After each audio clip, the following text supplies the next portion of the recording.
Bonjour à tous. Le Finistère, ce n'est pas l'Himalaya, mais les sommets du département proposent quand même des points de vue et des ambiances spectaculaires. Bretagne Magazine, dans son dernier numéro, propose justement de découvrir ces lieux magiques et de monter sur le toit du Finistère. Jean-Luc Germain, journaliste à Bretagne Magazine, nous en dit plus dans un instant. Mais tout de suite, l'actualité de ce jeudi 21 février 2013 dans le Finistère.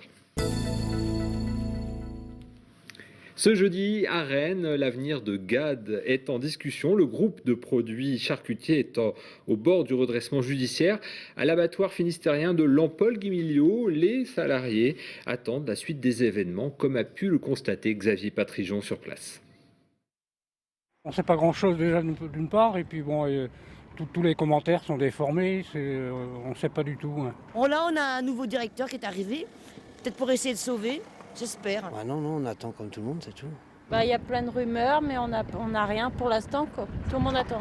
Ouais. Ça fait mal pour tout le monde. Hein. On espère qu'une chose, c'est que ça se redresse et puis que chacun garde son travail. C'est pour les employés. Moi, j'arrive pas loin de la retraite, mais c'est pour les jeunes. Et dans cette période de tension sur le marché de l'emploi, les rencontres directes entre les demandeurs d'emploi et les employeurs potentiels sont très recherchées. Ce jeudi, 2 forums se tenaient à Brest, l'un pour les jeunes diplômés, le second pour les demandeurs d'emploi. 2 univers pour une même quête, s'insérer sur le marché du travail. Sophie Lecroisier a assisté à ses premiers contacts de recrutement. Job dating, speed meeting, les nouveaux modes de recrutement se démocratisent. Exemple ici à Brest, avec la 2e édition des rencontres de l'emploi produits en Bretagne.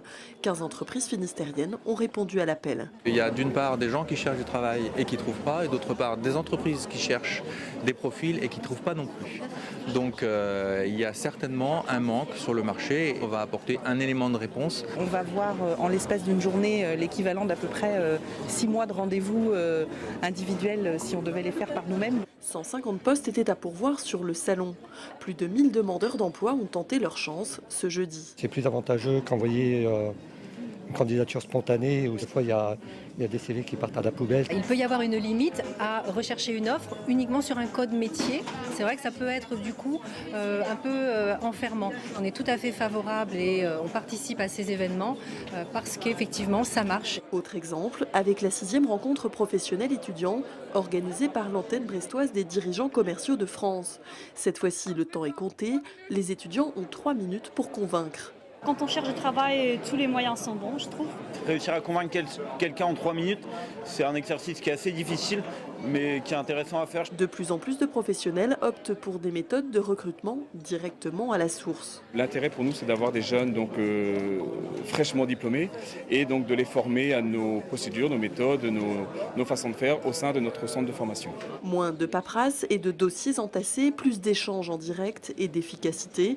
Les nouveaux modes de recrutement sont un réel gain de temps. Le chiffre du jour maintenant, c'est 100 millions d'euros. C'est le coût du futur gazoduc qui reliera Saint-Avé au nord de Vannes à Plébin. Une réunion publique a eu lieu ce jeudi matin à Châteauneuf-du-Fou. Le tuyau de 50 cm de diamètre et de 125 km de long sera posé d'ici 2016 pour alimenter le Nord Finistère et sa future centrale électrique à Landivisiau, comme l'a expliqué le directeur du projet. C'est un gazoduc qui fait environ 125 km de long, qui reliera le réseau existant aujourd'hui à Saint-Avé, dans le Morbihan, jusqu'à Plébin, dans le Finistère. Cette décision a été prise par GRTgaz de développer ce nouvel ouvrage, dans la mesure où il y avait une forte demande de la consommation de gaz en Bretagne, en particulier pour alimenter la centrale électrique qui est en cours de projet sur Landivisiau. Nous avons aussi d'autres projets de développement par rapport au territoire breton, des industriels, il y a aussi peut-être de nouvelles distributions publiques alimentées. Ce qu'il faut savoir, c'est que cet ouvrage est financé entièrement par GRTgaz. Aujourd'hui, le coût est évalué à environ une centaine de millions d'euros. On prévoit de déposer le dossier au niveau du ministère, dossier de demande d'autorisation à l'automne 2013. Et aujourd'hui, on envisage le premier coup de pioche à l'automne 2015 pour une mise en service de l'ouvrage à l'automne 2016. Et la future centrale à gaz à Landivisiau ne doit ouvrir qu'en 2016, mais ses raccordements en énergie sont préparés dès maintenant. Objectif, être le plus discret possible sur le territoire et respecter l'environnement. Explication avec Pauline Ferco. Fin 2016, la centrale à gaz de Landivisiau verra le jour. D'ici là, la logistique se prépare, comme par exemple les raccordements gaz et électricité. Côté gaz, il faut relier le gisement situé entre Saint-Éloi et Dirinon jusqu'à la centrale, et cela de manière quasi invisible. Tout sera souterrain, bien évidemment, donc les seules traces visibles de la canalisation gaz seront de temps en temps des petits panneaux jaunes qui nous permettent d'identifier le tracé de la canalisation. Le tout sur une vingtaine de kilomètres, comme du côté électricité, où l'énergie électrique produite par la centrale doit être conduite jusqu'au poste électrique de la Martyre. Notre technologie souterraine nous permet de passer à la fois en milieu routé, en domaine agricole, éventuellement franchir des obstacles comme des cours d'eau avec des techniques de forage dirigé. En fait, c'est un câble triphasé, donc vous imaginez qu'il y aura 3 câbles comme celui-ci, avec au centre la partie conductrice et autour plusieurs couches à la fois d'isolants électriques et d'isolants mécaniques. Donc ces 3 câbles sont enterrés en pose moyenne à 1,60 m de profondeur et nécessitent une tranchée qui fait moins d'1 mètre de large. Si des propositions de plans ont été faites, il s'agit maintenant d'affiner cette étude, de la soumettre à la préfecture et de faire une étude publique. Bref, les premiers coups de pioche ne devraient pas avoir lieu avant début 2016. Et on termine par l'image du jour, celle de cette petite voiture électrique que certains connaissent déjà, la Blue Car, construite par le groupe Bolloré. La Blue Car est enfin commercialisée pour les particuliers, en service depuis 2011 à Paris avec Autolib. La petite voiture électrique dispose de 200 km d'autonomie et coûtera 12 000 € après déduction du bonus écologique. Le coût de la batterie sera de 80 € par mois. La batterie de cette voiture fabriquée à Ergué-Gabéric à côté de Quimper, mais les seuls points de vente de la Blue Car pour le Grand Ouest, c'est Nantes et Rennes. Pour tout renseignement, un numéro de téléphone, le 01 49 98 97 28. Alors on ne sait pas si la Blue Car pourra affronter les pentes des Monts d'Arrée, mais l'équipe de Bretagne Magazine peut et a joué les Sherpas. Jean-Luc Germain, bonjour. Bonjour.